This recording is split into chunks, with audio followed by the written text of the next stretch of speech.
दोस्तों, आज की कहानी बहुत ज़्यादा खौफनाक होने वाली है। ये कहानी एक ऐसी लड़की की है जो मरने के बाद भी कॉल सेंटर में काम करती थी।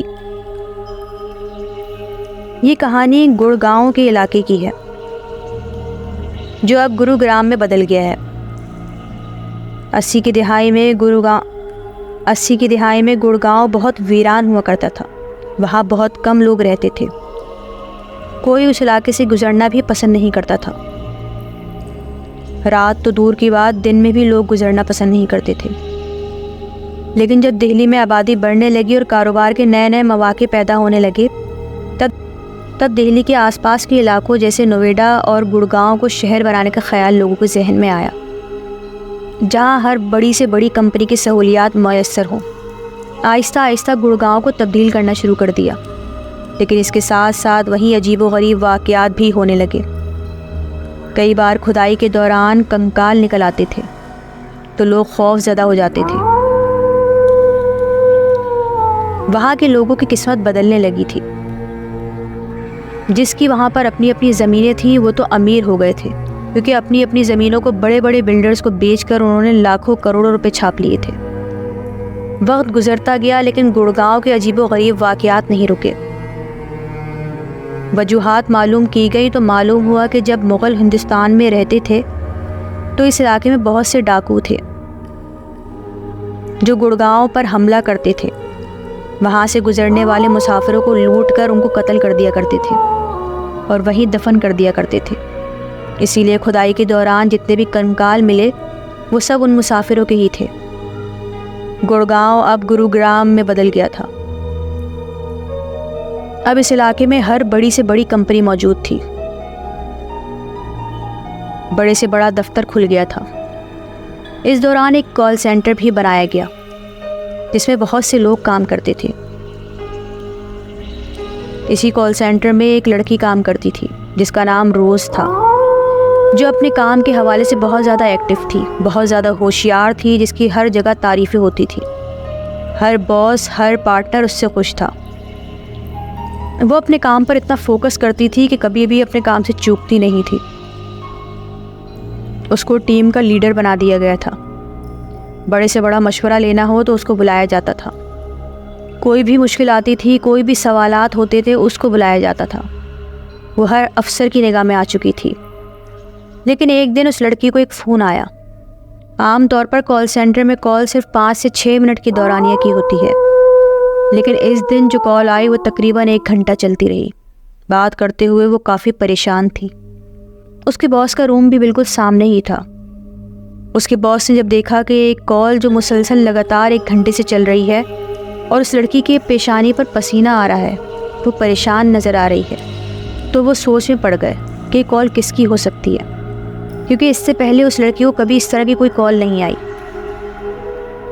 वो लड़की काम में इतनी अच्छी थी इसलिए बॉस ने आके डिस्टर्ब नहीं किया, लेकिन उनकी तवज्जो इस लड़की पर ही थी कि आखिर इतनी लंबी कॉल किसकी है, कोई परेशानी तो नहीं। अभी उस लड़की ने कॉल ख़त्म की और अपना बैग उठाया और तेज़ी से बाहर निकल गई। ना उसने किसी को बताया कि मैं कहाँ जा रही हूँ, ना उसने बॉस से इजाज़त ली। बॉस ये देखकर हैरान रह गए, लेकिन क्योंकि लड़की काम में अच्छी थी तो बॉस ने कुछ नहीं कहा। अगले दिन जब बॉस ऑफिस आए तो उन्होंने देखा कि वो लड़की नहीं आई।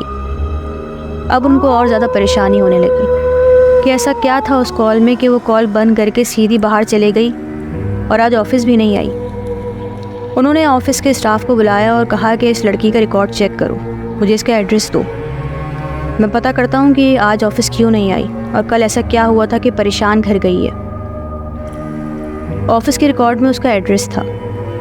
उस एड्रेस के साथ जो नंबर था वो गलत था। उन्होंने कॉल की तो वो रजिस्टर्ड नहीं था। अब बॉस को और परेशानी हुई कि नंबर गलत क्यों लिखा है इसने। उन्होंने ऑफिस के एक आदमी को उस लड़की के पते पर भेजा। ऑफिस का आदमी जब उस पते पर गया तो पता चला कि वो लड़की वहाँ नहीं रहती, उसके माँ बाप रहते हैं। ऑफिस के आदमी ने बताया कि जब मैं उनके घर गया तो रोज़ के माँ बाप मिले। उसके माँ बाप ने पूछा कि आप रोज़ को कैसे जानते हैं, तो उस आदमी ने बताया कि रोज़ हमारे ऑफिस में काम करती है और बहुत टैलेंटेड है, लेकिन कल ऑफिस से वो बहुत परेशानी में निकली और आज ऑफिस भी नहीं आई। इसलिए बॉस ने पता करने के लिए भेजा है कि क्या मसला हुआ है। रोज़ के माँ बाप ने एक दूसरे को हैरत से देखा। अब उस आदमी ने पूछा कि आप लोग इतने परेशान क्यों हैं, मुझे बताइए, हो सकता है कि मैं कुछ हेल्प कर दूं। उन्होंने कहा कि अगर हम तुम्हें कुछ बताएंगे तो तुम परेशान हो जाओगे। तो ऑफिस के आदमी ने कहा नहीं, आप मुझे बताइए, बॉस ने पता करने के लिए भेजा है। तो उन्होंने बताया कि 8 साल पहले रोज़ की डेथ हो चुकी है, वो अब इस दुनिया में नहीं है। हम हैरान हैं कि वो आपके ऑफिस में 3 साल से काम कैसे कर रही है। तो ऑफिस के आदमी ने कहा कि नहीं, वो तो हमारे साथ काम कर रही है, 3 साल हो गए, ऐसा कैसे पॉसिबल है कि वो मर चुकी है। तो उसके माँ बाप ने उसका डेथ सर्टिफिकेट दिखाया, उसकी तस्वीर दिखाई और बताया कि वो एक कॉल सेंटर में काम करती थी। वो कॉल सेंटर से रात में वापस आ रही थी कि कुछ डाकुओं ने उसको लूटा और लूटने के बाद उसको वहीं पर मार दिया। दूसरे दिन हमें उसकी लाश मिली।